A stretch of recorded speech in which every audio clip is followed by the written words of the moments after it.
Здравейте хора, ние ще ходим на пазар до Lidl и първо взехме чантичка, играхме федербал и тръгваме.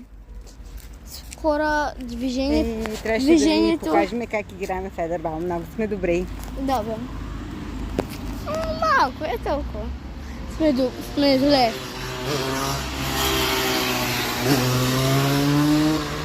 Хора, тук що мина един мотор и показва на среден пръст на някаква жена. Хайде. Не знам това как да го опиша, с кои думи.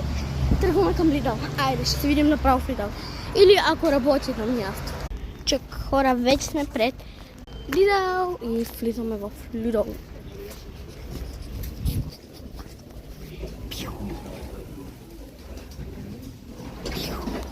Широко.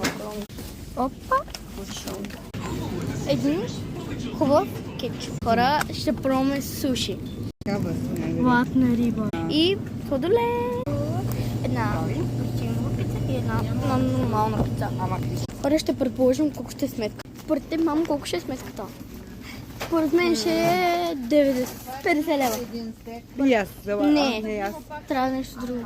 40. 40-50, да видим кой ще е по-близко. Пишете в коментарите вие колко казвате, ще ви кажем накрая. Да. Ще видим кой е по-близко.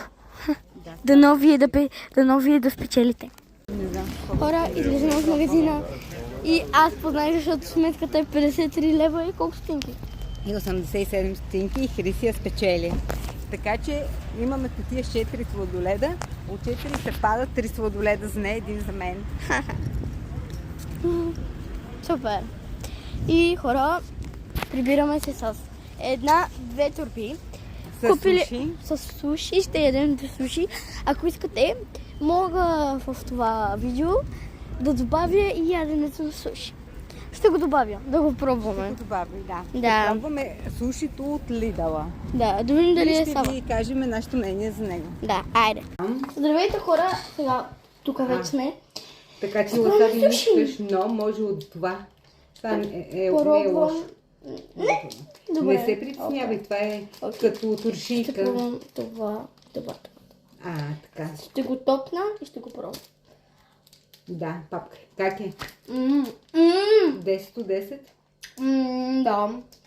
Да.